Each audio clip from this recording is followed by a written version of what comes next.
Pare, Parenting and Relationship Enhancement.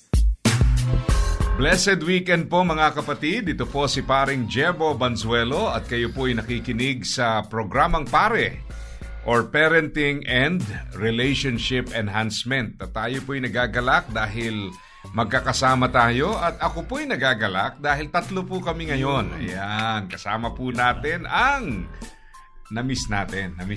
Yes, Hindi yung pinagtampuhan natin. Na-miss natin. Paring Pastor Mark, blessed weekend sa'yo. Kumusta naman? Blessed weekend, paring Jebo. Blessed weekend, paring Alison. Na-miss ko kayo. Na-miss ko din kayong mga takapakinig ng programang Pare. Yan. Maraming salamat at nakarating ka ngayon. At syempre, kasama natin ng ating paring Alison ko at Alison nating lahat. Yan. Isang mapagpalang araw po sa bawat isa. Nais lamang po namin magpasalamat in behalf of the World Needs a Father Philippines sa mga nakadalo po sa nakaraang pong pagsasanay po natin ng the World Needs a Father dyan sa CCF at gayon din po sa WCC sa Binalonan. Maraming salamat po. Oo. At kung kayo po sa mga nakadalo, kung kayo po ay interested na ipagpatuloy ang ministry ng The World Needs a Father, I'm sure marami sa inyo na realize it's really beneficial. Narito lang po kami to help you implement and move forward with the movement. So, sa ating pag-aaral ngayon ay pag-uusapan natin ang transfer of moral authority. So, yung establishment of moral authority ay isa sa mga gampanin ng isang ama. So, apat yan eh. So, yung establishment of moral authority, conferring of identity, affirmation of potential, at saka yung emotional security. Yes. So, yan. So, itong topic natin is about the transfer of moral authority. Yan. So, paring Alison, ano bang ibig sabihin natin dito? Ano ba ang idea ng pag-transfer ng moral authority? Basically, kailangan po natin maintindihan that moral authority is intentionally passed from one generation to another. Bakit siya mahalaga? Sapagkat yung paniniwala po natin, kapag ito po ay nasarili lamang po natin, ay hindi po nagiging napapakinabangan ng ating pong mga anak. Na pag-aralan po natin nung nakaraan yung clarity of conviction, yung paninindigan, ano po yung paninindigan po nila kapag hindi po natin ito naipasa sa kanila. Kaya ito pag-uusap na to ay napakahalaga po, paring Jebo, paring Mark, sapagkat sabi natin yung term po doon ginagamit ay intentional. So, ibig sabihin na doon po yung pagtuturo, nandoon po yung pagpapakita, hindi lamang po sa isang pagkakataon, but it should be intentionally shown, demonstrated consistently, consistently. Kaya mahalaga po dito. Kaya kung may pagkakataon na baka hindi ko nagawa, hindi ko nasunod, hindi ko na ipakita sa aking anak, nandoon din po yung tinatawag natin sincerity at the same time showing them what it is really or how is it really to see moral authority in one's life. Napakahalaga nito kasi pag tiningnan po natin yung kawalan po ng linaw sa mga pamantayan ng tama at mali, lalong-lalo na sa panahon na sabi nga natin, hindi lang yung pag-unawa ng tama at mali, kundi yung paninindigan, kagaya ng topic natin last time. Talagang challenging kasi napaka-open ng society, marami ang hindi tama na ginagawa ng marami at marami rin ang gumagawa ng mga bagay na hindi tama at pinaglalaban pa ito. So in other words, lilinawin nating muli, hindi lang ito po tungkol sa linaw ng pamantayan, tungkol din ito sa meron ba tayong kakayahan na talagang panindigan itong tama. Kasi talagang ganun pag hindi, we will be passing on yung confusion, yung of course yung epekto nitong lack of moral authority even to the next generation. Yes, yeah. Kaya parang naaalala ko yung sinulat ni Solomon, sabi niya everything is the same. Paulit-ulit, gagawa ng isang mali ang isang generation, the next generation, uulitin lang ito. So parang walang improvement. Marami na rin akong nabasa tungkol dyan na sinasabi nga, if you look at society today, yes, we all agree we are more modern, we have high-tech everywhere, nakikita natin yan sa communication, technology, sa lahat ng bagay.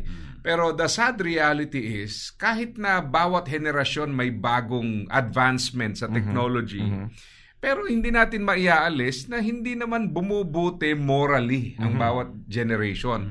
Meron at meron pa ring mga kasamaan, kamalian, at nakakalungkot kasi nagtutuon tayo sa mga bagay na lilipas, pero yung mga bagay na dapat po ay talagang mas ini-improve over time, ito yung ating nane-neglect. Yeah. So, Pastor Mark, no, of course, sabi natin moral authority is important, pero tingnan natin sa perspective ng isang anak, halimbawa, how difficult is it para sa isang kabataan sa panahon ngayon na talagang panindigan yung tama at mali?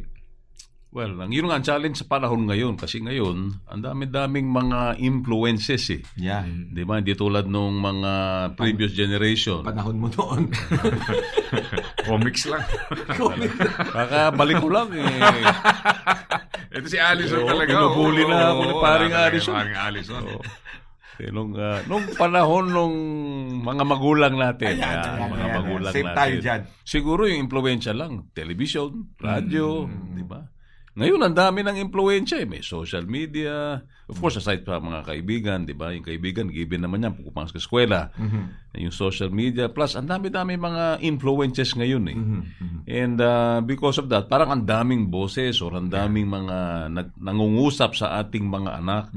So, yun yung very challenging sa panahon ngayon. Kaya nga, kailangan tayo mga magulang, di ba? Paring Jebo, kailangan very, very intentional tayo that we are the voice that they should listen to and follow. Amen. I think yung previous session na ninyo, 'di ba? You talked about clarity, 'di ba? Yes. Kailangan clear na clear doon sa ating mga anak na the voice of the father and of course the mother too is the voice that he or she will follow. Yeah. 'Di ba? Kasi yun nga, yun yung moral authority. In other words, nakita nung anak na this is the as hinuhubog siya ng kanyang tatay habang siya ay maliit, tinuturo yung tamang values, talagang naniniwala siya na this is what life is all about. Amen. And therefore, yun nga, susundan niya ito. And sa totoo lang, hindi naman siya ganun kasimple. Kasi definitely, paglaki niya, di ba, pag nagkaroon siya ng mga kaibigan, pag pumasok sa school, pag nag-engage sa social media, marami mga boses, maraming pumapasok at kailangan tulungan natin yung mga anak natin na i-filter yung mga information, yung mga influensya na yun na pumapasok sa kanilang mga isipan. Yun ang importante. So kailangan importante maging intentional tayo. Kailangan alam natin, 'di ba? Ano ba yung social media engagement ng ating mga anak? Alam natin ano ba yung mga games na nilalaro nila. Kailangan kilalanin natin sino ba yung mga kaibigan nila. Minsan kasi hindi natin tinitingnan yung mga bagay na yun eh. Nakikita natin, kasama niya yung mga kaibigan niya, okay na tayo doon. Pero hindi natin alam na baka maaari yung mga kaibigan niya nagdadala ng mga impluwensya na kontra sa mga tinuturo natin eh. So yun nga, kailangan involved tayo, di ba? Talagang it takes, I think ngayon talagang mas kailangan intentional yung mga magulang. Napaka-importante yung sinabi na yon, ano, yung pangangailangan ng intentionality. Kasi ang modern challenges also affects the intentionality of parents, no? Kasi yung assumption natin na para bang sa dami ng information available online, para bang ang assumption is alam na nila yan, no? They can easily learn that, easily access that. So at the same time, kung meron tayong mga anak na distracted by social media, online, we also have parents who are distracted by online and social media, di ba? So ang problema pa din sa mga parents, wag nating i-assume na they are not susceptible to fake information or wrong information or even yung pressures ng society to conform. So ibig sabihin, hindi lang to struggle ng anak eh, pati yung mga magulang eh. No? Minsan, di ba, halimbawa may mga magulang na didiscipline sa mga anak. Minsan makikita mo iba opinion ng mga tao sa social media with the form of discipline or maybe yung reason ng discipline. Bakit mo dinidisiplina? So bandang huli, dahil hindi kumbaga pinapayagan ng iba, sa'yo hindi. Parang ngayon, may pressure ka rin na bakit nga bang higpit ko? Bakit ganito? So, pare-parehas tayong apektado ng ganitong mga modern advancements, so to speak. Pero kinakailangan nga, lalong-lalo na as a family, ay united tayo rito eh. Now, when we say united, hindi lamang bawat isang miyembro, but even as we transition from one season or one generation to the next, kailangan talaga maliwanag yung mga pamantayan. Hindi yung mga anak para bang nangangarap na lang na lumaya lang ako sa magulang ko. Okay na ako. Naghihintay lang ng pagkakataon. Oo, meron akong isang narinig actually na isang podcast on parenting. Sabi niya, dalawang klase ng anak eh. Yung anak daw na ayaw kumawala dahil they really enjoy staying with the parents. At yung mga anak na as much as possible, makawala na kagad, no? Yeah. Yan nga ang problem. So, yun ang challenge talaga. Kaya, kinakailangan nating pag-isipan, maunawaan na hindi lang po ito issue ng ating mga anak. Tayo po as parents, there are factors affecting us why oftentimes we fail to become intentional. Yeah. And madalas, nare-realize lang natin yung need for intentionality pag may problema na, pag magulo na, pagka mamamatay na tayo. Di ba? Ganyan kadalasan eh. And when we look back, we realize we have wasted a lot of time, opportunities, na sana we could have spent with our children, giving them what is truly important. Correct. Kaya ito po, pag na-ingrain to sa ating values as a family, makikita nyo po, even sa inyong mga paglabas as a family, nagre-reflect yung mga values na ito.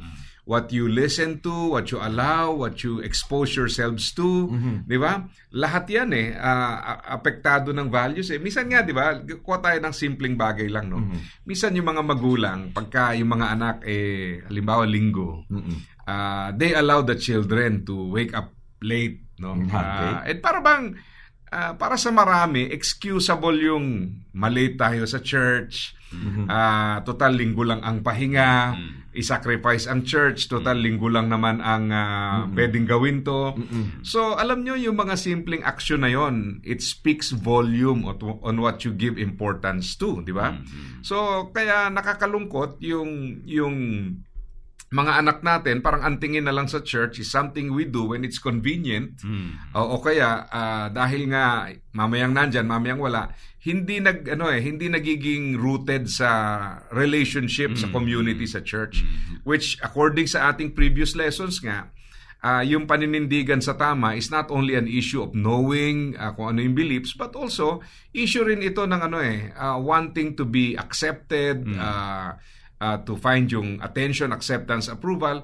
So basically, kung kahit maliwanag yung tama, pero kung may yearning, no, for the acceptance, attention, approval, talagang madali nilang maisa-sacrifice to. So ibig sabihin, we have to show them na yung church, ito'y hindi lamang lugar that we go to every Sunday. It's all about building relationships. Relationships. Kasi yan ang importante, yung support system coming from like-minded people. So, yun ang malaking challenge doon. Na pag hindi na-establish yan sa mga anak natin, dyan nyo po marirealize na yun nga, parang halaman, no? Parang halaman na hindi siya talaga nag-ugat at established. Maganda tingnan sa umpisa, mabubuhay naman yan, pero hindi yan tatagal pagka dumating na yung hindi na diligan, mainit, binagyo, dun mo marirealize. Kaya sometimes yung mga children po, they seem okay until dumating yung mga tests na talagang susukat at susubok sa kanilang mga paniniwala. Nabanggit mo pa rin, Jebo, yung going to church or attending worship service. I think sa panahon ngayon nang nagbago din meron na tayong option. Online. Diba? Pwede na tayo mag-online service. Tapos, depende pa sa, kunyari sa church namin, may multiple services pa. So, pwede yan kasi, kunyari, binanggit mo, noong araw, kung isa lang yung service, umaga, talagang gigising ka na maaga.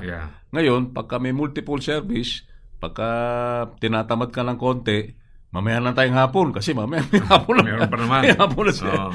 I mean, of course, I don't want to sound legalistic, di ba, na hindi naman, na masama yun, ano. Pero kasi, I think yung moral authority, kasi meron kang conviction, di ba? Meron kang pinapakita na clear yung conviction mo that this is very, very important to you. And therefore, talaga dapat may consistency siya. Yeah. So, I mean, wala man masama mag-attend ng online service, pero I guess coming off sa sinasabi mo, para naging convenient na ngayon sa atin eh. Oo. At therefore, yung parang yung kung dati nung araw, ay basta gigising tayo ng alas 7, Yeah. tayo simbahan, Oo. o attend tayo ng church. Ngayon, it's possible na because of the options that we have, either mag-online na lang tayo or mamayang hapon na lang tayo mag-church. And again, hindi naman siya masama, di ba, per se. Hindi naman ikaw nakakasala pag ginagawa mo yun. Pero yung message na kino-convey mo kasi sa mga anak mo, it's possible na kung convenient lang, di ba? Kung kailan convenient, ayun, oo. magcha-church tayo. And siguro it's possible na mangyari yon, pero kasi yung consistency, I think, yung key. Yeah. Na ipinapakita mo na you go there, not only to attend, di ba, church or to attend worship, but ikaw mismo, pinapakita mo sa anak mo that you go there to really worship. Na it is a holy, it's a holy discipline, di ba? Talagang banal na disiplina sa iyo. Na nakikita ng anak mo, talagang gustong-gusto mo pumunta doon. Dinidisiplina mo yung sarili mo at nagsasamba ka sa Panginoon. Hindi lang yung pumunta ka doon para masabi na nag-attend tayo ng church. Yeah. O kaya pumunta ka doon to receive, di ba? Yun ang madalas di ba? We get there, gusto ko yung maganda yung kantahan. Gusto ko maganda yung mensahe. Consumerism. Consume. Pero pinapakita mo na you go there to bless to bless the Lord primarily. And even to bless, let's say, bless the preacher, bless yung mga kumakanta, na you go there kasi you worship di ba? Yung attitude na pinapakita natin. Parang ang challenge din sa panahon ngayon, nawawala yung ganun. Di ba, na parang kasi that's connected to moral authority. Yeah. Kasi going to church is a value So maganda ipakita natin sa mga anak natin na importante yung going to church, especially sa mga panahon ngayon. Yeah. Totoo yan, Talagang minsan masasabi mo na, nagsimba naman kami. Di ba? Pero yun nga, it's not really out of conviction, but more on convenience. No? At yan po, kahit na nakapagsimba tayo, but it communicates something that goes against what we really want to teach our children. So, maganda yun. It's actually very relevant yung binanggit ni Pastor Mark. Kasi nga sa panahon natin ngayon, para bang, nakapag-church naman di ba? Kahit na nasa kung saan ka, habang nasa daan, you listen sa online. Mas malaga pa ngayon, saan tayo kakain pagkatapos? Minsan gano'n, Gantong service na tayo pumunta para diretso na tayo sa ganito. May event sa gantong umaga. May buffet mamaya may buffet.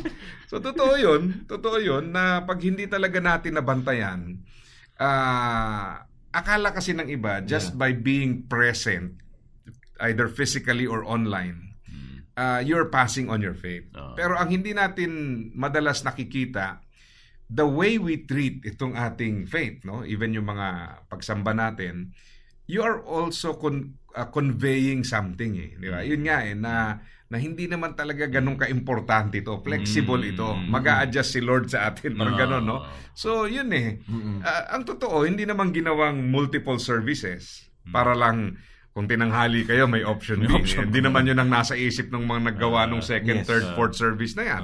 Ang intention yan is to cater to people na, syempre, limited yung capacity ng facility. So, hindi yan ginawa na, pag nagising ka na maaga, you have option A. Pagka tinanghali ka, option D. Hindi naman yun ang purpose ng pagkagawa. Naalala ko nung araw, di ba, pag manood ka na sine, papasok ka sa gitna.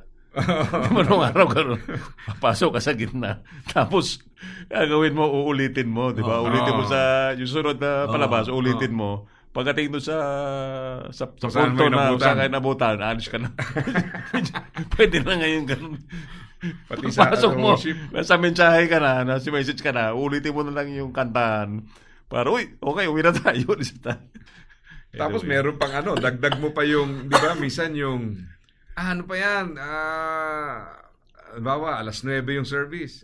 Okay lang yan, kumakanta pa lang yan. Mamaya na tayo, aabot tayo sa sermon. may ganun, di ba? Okay lang yan, kantahan lang yan. Importante yung sermon. Sermon. O kaya naman, pagtapos na yung sermon, alisan na. Ayun, gano'n. Di ba? Meron din gano'n. Hindi na inaantay yung closing song. Wala na. Uwi na tayo, tapos na. So, yung mga gano'n, medyo nakakadaya kasi yun. Kasi Nandun ka yung no? pinapasa mo sa pamilya mo. Yun yung Nandun ka nakarating kayo nagsimba ba kayo? Nakapagsimba Pero yun nga, alam nating meron tayong shortcut doon na hindi tama. So, minsan, hindi natin namamalayan na sa mata pala ng ating mga anak, we are basically saying na anak, this is not really important. No? Hindi talaga to ganun ka-importante. I remember one time, nayaya ko yung ilang kabataan sa church. Tara, mga may hilig magmotor. Punta kami motor show, Sabado. Dating kami mga 6. Ang haba ng pila sa ticket. 7, nakapasok kami. Tapos maya-maya, uwi na tayo, pastor. Aga pa, kakapasok lang natin. Sabi niya sa akin, sa pamilya kasi po namin yung disiplina po sa amin. Kailangan matulog ng maaga ng Sabado para pag Linggo hindi kami late at pupuyat-puyat. Maganda yun. Napahiya ako, uwi na tayo. Ikaw pa lang. Parang mali doon. Pero ang ganda nun, di ba? Yes. Kasi meaning, talagang priority mo ang Sunday. You want to be there fresh, present, physically prepared, mentally prepared, yung mga damit, Sabado pa lang, ayos na. Hindi para pagdating ng Linggo, mag-away pa, nasaan to, nasunog yung damit, nakalimutan yung plancha, nakasaksak.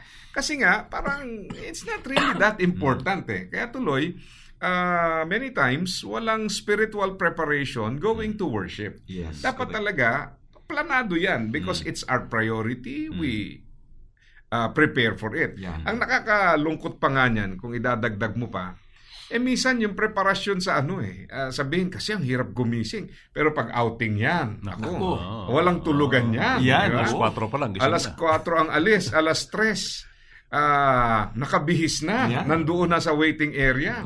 Di ba? Tapos panayang chat sa isa't isa. Anong oras ka pupunta? Well prepared.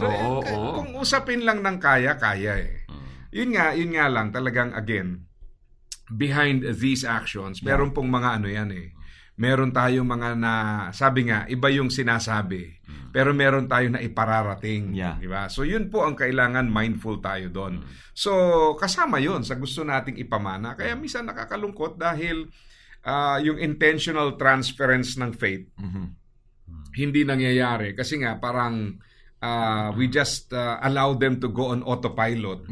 Ang mahalaga, basta nakita natin nagsisimba, okay na.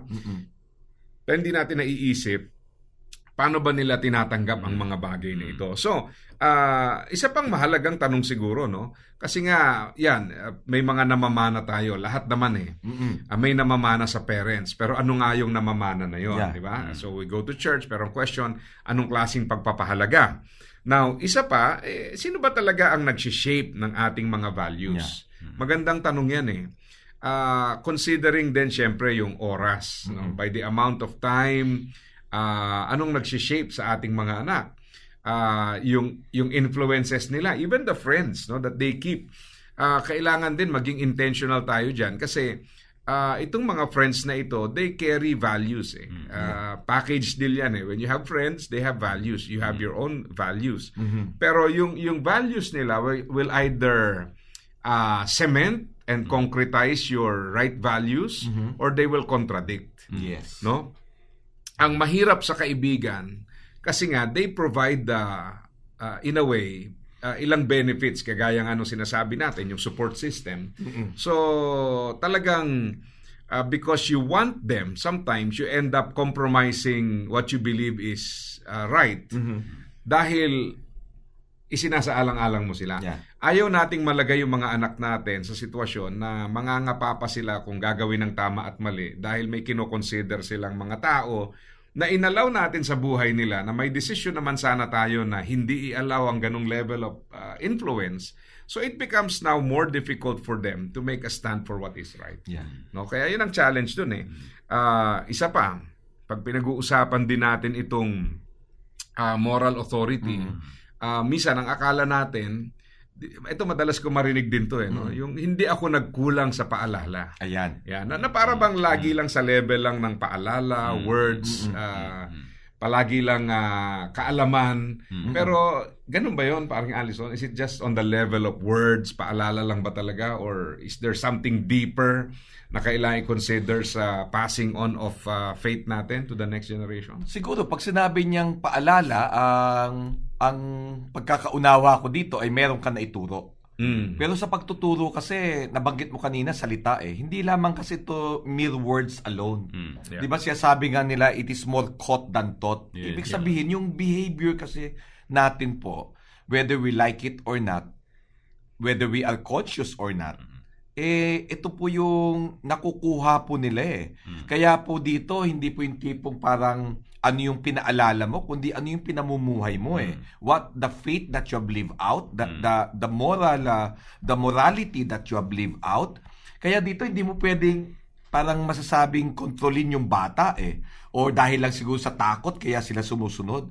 Ang mahalaga talaga dito is for them to be able to see na ito yung tatay ko. Ibig sabihin, yung salita niya, ipinamumuhay niya talaga. Kanina nga, marami sigurong tinamaan habang nakikinig ako sa inyo, sapagkat, di ba, yung mga simpleng pagsisimba lamang na nagiging flexible, nagiging convenience lang na ang ating pagsisimba, kung ano kasi yung binavalue natin, nagre-reflect yun sa action natin. Ibig sabihin, yung ba talaga ang values natin na we just take going to church lightly and no wonder kapag mayroong mga pagsubok sa buhay madali tayong natitinag sapagkat ang pundasyon natin hindi ang salita ng Diyos kuminsan kasi para bang nagiging weak na lamang ang ating pamumuhay, how we live our Christianity, nagiging mediocre na rin, mahina and mediocre. It is because hinahayaan natin yung ang tinatawag natin dito mga spiritual disciplines, ay hinahayaan lang natin maging loose, maging maluwag. Kaya going back doon sa sinasabi, hindi lamang mere words po ito. Ito po ay buhay po talaga na pinapakita natin na kaya ganitong pamumuhay ko, not because of anything else, but because I really firmly believe in God's Word. Na ito yung nararapat, na ibig sabihin when I exercise integrity or show integrity, it is because that is proper. No, that is proper to be a man na meron pong masasabi mong mapagkakatiwalaan ka sa mga bagay na ito. Because without which, baka saan mahulog o mapunta ang direksyon ng iyong anak without integrity, 'di ba? Sinasabi ng iba, hayaan mo na gumawa ng mga bagay na hindi tama, pero you would see the end result, no? Ang sabi ng Biblia ang word is distraction, kapamahakan. And we don't want that to happen sa ating mga anak. Yan. Yeah, dagdag ko lang kay Pari Allison, 'di ba? Sabi ng Bible, 'di ba? Train up a child in the way he should go, and when he is old, he will not depart from it. Proverbs 22:6. So, yung turo sa atin ng salita ng Diyos is to train, di ba? To train our children. Ang madalas kasi ginagawa ng mga magulang, hindi naman kasi sinabi ng Bible na lecture your child the way he should go or paalahanin mo. Yung training kasi mas malawak siya di ba? Kasama doon yung pagpapaalala, pagtuturo. Pero kasi pag inisip mo yung salitang training, kunyari, para siyang atleta, di ba? Tinitrain mo yung isang athlete. Training involves, may disiplina ka doon. Yeah. Di ba? Meron kang vision na, kasi pag atleta ka, gusto mo manalo ng medalya Meron kang gustong tatahakin or gusto kang vision na pupuntahan ng anak mo. May goal ka. So, malawak yung training So, hindi lang siya i-lecture mo, sasabihin mo yung tama. Unang-una, ikaw mismo, kailangan isabuhay mo, di ba? Parang yung coach, di ba? Usually, ang effective na coach, atleta rin siya. Kasi na-experience niya, nadaanan ko ito, at therefore, ito yung tamang formula para maging successful ka. So, ganun din ang training, di ba? Yung ika nga, you walk the talk, isa na sa buhay mo yung tinuturo mo, at the same time, nagdidisiplina ka, di ba? So, yung mga bagay na yon, nagtuturo ka, So, yun ang sinasabing salita ng Diyos na effective way para mapasa natin yung values. Kasi yun ang pangako ng salita ng Diyos. If you train up a child in the way he should go, when he is old, he will not depart from it. So, yung itinuro mo, talaga sinasabuhay niya. Kahit wala ka na. Yeah. Rootedness no?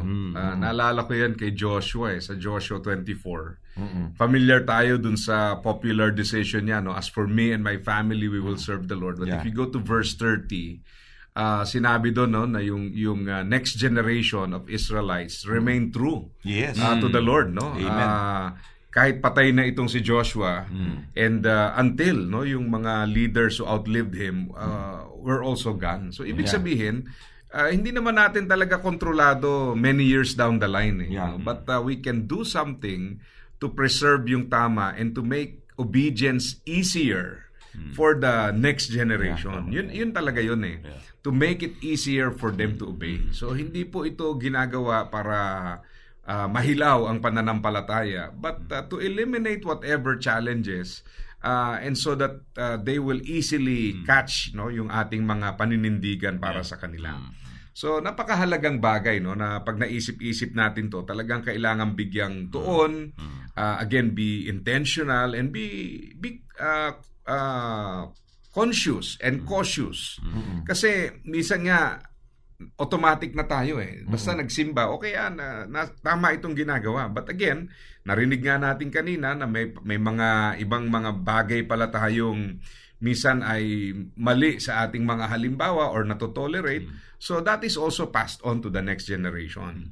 Kaya how do we transfer moral authority? So let's give 4 ways, no? So one is through example that they watch, no? Actually, alam mo, mabigat tong hamon na to kasi uhaw ang mundo ngayon sa mga magagandang halimbawa. Di ba? If you look at the marriages of people, spiritual life of people, ngayon parang patrending na lang pati ang pagsisimba ngayon parang for the purpose of posting. Nag-church ako. Di ba? Parang parang lahat umiikot pa rin sa social media. Wala namang masama that you share what you learn or share that you go to church. Pero paminsan, para bang nagiging content na lang din. Yan din ang isang challenge. So, yung example. No? So, kailangan maipakita rin po natin sa kanila. Then, siguro, pangalawa, paring Allison, ano ba yung second? Binanggit dito yung through conversation. No? Na itong through conversation na to, malalim ito Hindi lang ito basta mere conversation lamang. Kasi kung mabalikan po natin yung salita ng Diyos mula po sa Deuteronomy chapter 6, yung, lalo na po yung latter part po noon, nasa mga verse 6 po, ang sinasabi doon talk while sitting. Ibig sabihin, moment by moment po ito. Bawat pagkakataong ipagkaloob, nagdadrive ka, hinahatid mo yung anak mo sa eskwelahan. Ang pinag-uusapan po ninyo, yung salita ng Diyos, paano mahuhubog sila mula sa salita po ng Diyos. Hindi po sa mga quotable quotes mula po sa mga social media, hindi po mula sa mga opinion po ng mga tao, kundi mula po sa salita ng Diyos. Talk while sitting, talk while walking. Namamasyal kayo, meron kayo makikita, bakit ganito ang action ko? Bakit generous si Papa? Bakit sobra yung sukli ni waiter ibinabalik? Bakit ganito? Sapagkat merong pinanggagalingan at doon mas natututo ang bata. Ikatlo, nandoon yung siyasabing talk before sleeping. Ibig sabihin na nagagawa pa ba natin yun? Minsan sa pelikula na lang yata natin napapanood yun, yung pinagpipray yung bata, kinukumutan na ganyan, pinagpipray, tapos lalabas, ganun. Hindi Kung hindi sa buhay natin, alalahanin natin kung gaano kahalaga ito. Ang sang natutunan ko, paring Mark, paring Jebo, kung gaano po kahalaga, kung nakikinig po yung mga tatay ngayon, alam niyo po ba kung gaano po makapangyarihan at pinagpapahalagahan po ng Diyos ang pagpapala na nanggagaling po sa atin po mga tatay, sa atin po mga pananalangin, sapagkat napakahalaga po nito at sineseryoso po ng Diyos ang panalangin po natin, sapagkat dito natin pinapakita na ang ating pong pagtitiwala, iniatang ang responsibilidad po sa atin at pinapakita natin ang tiwala natin sa Diyos para po sa buhay ng ating anak, no? At naroon din po siguro yung talk after waking up, na sa kanilang paggising ay ang salita ng Diyos ang siyang nangunguna. Nakikita ang si tatay ng pinangungunahan ng kanyang pamilya sa panalangin sa gabi, sa paggising sa umaga, gayon din.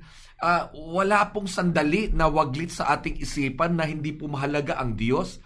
Sapagkat kapag nangyari po yung para bang dito sa pating ito meron may sakit, kailangan ko ang Diyos. Pero di sa pating ito, papasok ko sa opisina, kaya ko na ito. Kaya nga, di ba, sa mga simpleng bagay, kung mapapansin natin sa mga balita, mga nagja-jogging lang, nag-exercise lang sa daan, biglang nagkaroon ng aksidente, namatay. Sapagkat ang ating pong buhay ay kinikilala natin, hawak po ng Diyos. Kaya napakahalaga po dito na we recognize God's guidance every time, at gayon din po sa ating pong mga anak kung papaano po natin sila pinalalaki. It is through conversation. Pero through conversation, we've learned from the Word of God is a moment by moment thing. Sa bawat pagkakataon na ipinagkakaloob po sa atin, naroroon po ang atin pong layunin na ipakilala ang Diyos at mahalin po nila ang Diyos na ito. Yan. So, through example, through yung ating conversation, Pastor Mark, what's number 3? Number 3, through correction. Yun. So correction involves discipline. Well, medyo nabanggit ko na ito kanina, di ba? Na yung Proverbs 22 verse 6, train up a child in the way he should go. When he is old, he will not depart from it. So part ng training kasi is discipline. And I guess tayo mga Pilipino, sa kultura natin, alam naman natin to lalo mo again, yung panahon ni paring Alison, di ba? Very heavy yung, grabe, di ba, nung araw, yung mga tatay natin, ibang klase magdisiplina, yung ang kakapal na mga sinturon, di ba? Yung pure leather. grabe, di ba? Ngayon feeling ko, mas lenient na ngayon yung mga, di ba, mas hindi na ganun ka tindi yung pagdidisiplina ng mga tatay.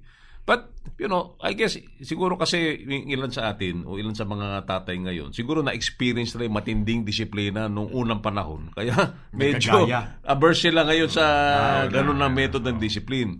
But, may value sa discipline because sabi ng salita ng Diyos, for those whom He loves, di ba? He disciplines, di ba? And sabi ng Bible, train up he who spoils spares the rod, spoils the child. Yes. So, importante, may value yung discipline. Pero ang key kasi, ang susi doon, kailangan na meron kang i-balance mo yung pag-ibig saka yung disiplina. Establishing relationship. Yeah. Kailangan yung pundasyon ng inyong relasyon may pag-ibig. Yeah. So, ang advice ko lagi sa mga tatay, kung walang pundasyon ng pag-ibig ng inyong relasyon, huwag ka na mag-discipline ng in other words, ma-establish muna dapat ang relationship. Kasi kung puro ka disiplina, magiging rebelde naman yung anak mo. So kailangan make sure na meron kang foundation. Maganda yung yung unang way, 'di ba? Unang transfer, yung example.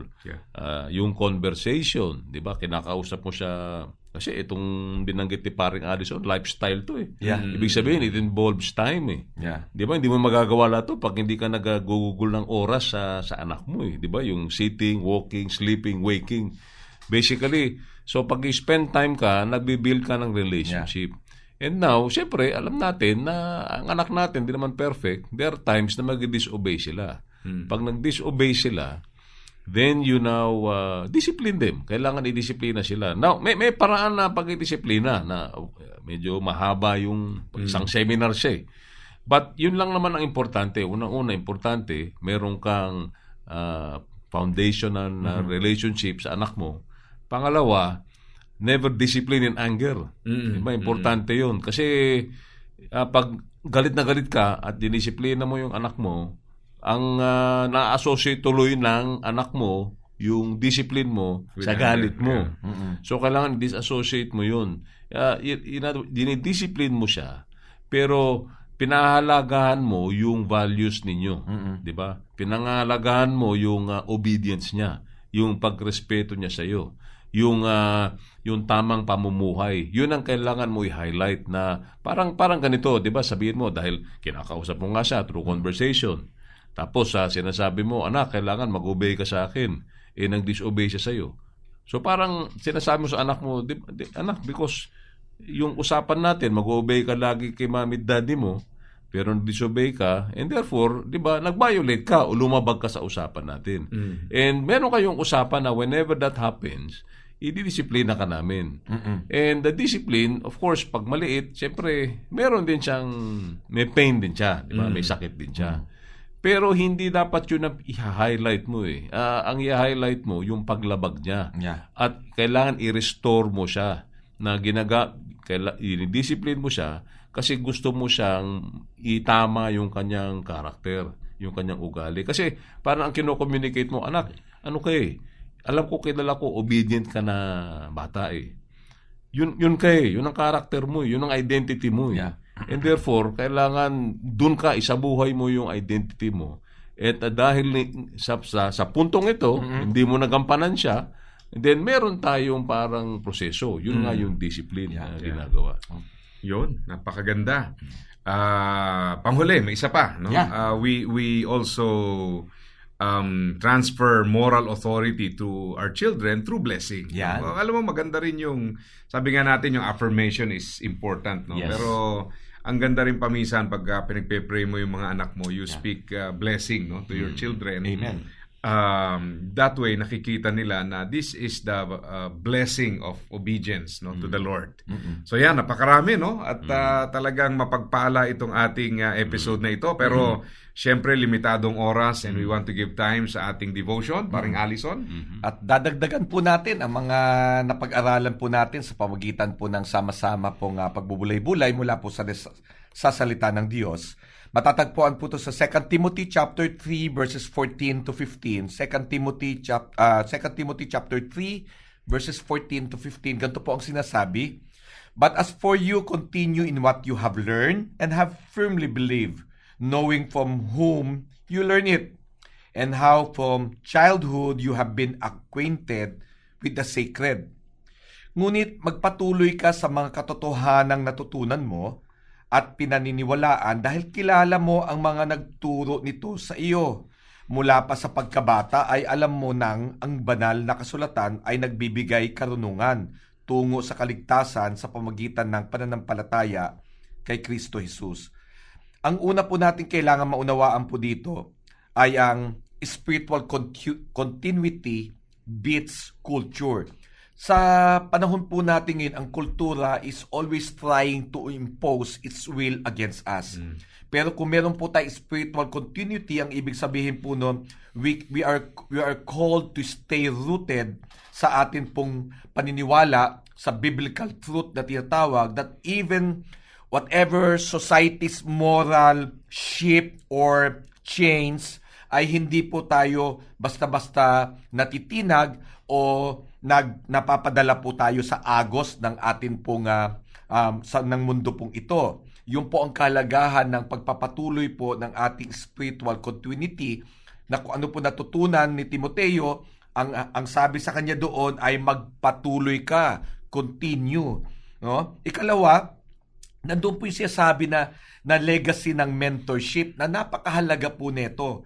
Kung minsan naririnig lamang po natin yung mentorship confined sa loob po ng simbahan. Ngunit alalahanin po natin tayo bilang po mga magulang, we are also mentors at the same time. Kung ang panahon ng season ng ating anak ay nandoon na po sa mga nasa mga 20 years old pataas na po ang edad nila, yung po yung mentorship na tinatawag din po na tayo ay nagtuturo po sa kanila ng mga skills of life, no? Na ibig sabihin ko ano man yung natutunan po nila mula po sa atin at mula po sa salita ng Diyos ay pinapakita po natin ito na yung buhay ngayon, papaano natin ipinamumuhay ang mga katotohanang natutunan natin.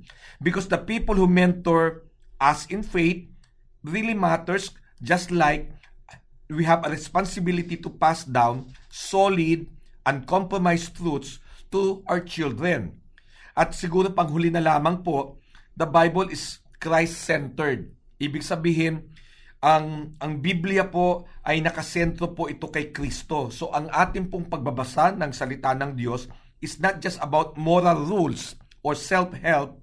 Its main goal is to deepen our relationship, our faith in Jesus Christ.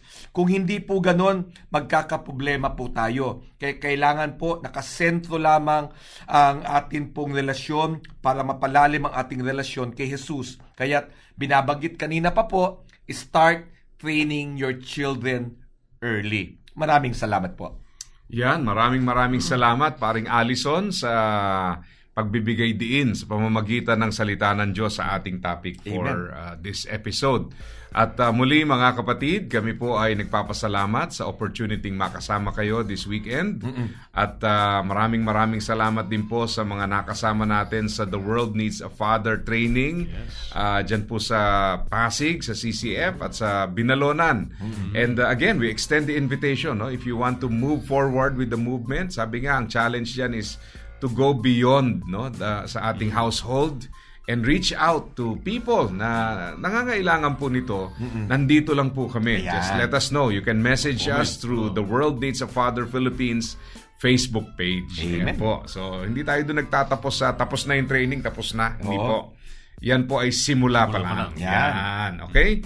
So, sa ngalan po ng ating mga kasama, paring Allison ko, at paring Pastor Mark, ito po ang inyong lingkod, paring Jebo Banzuelo. Nagpapasalamat sa bawat isa, nagpaparangal sa ating Panginoon at pagpalain po tayo ng ating Diyos.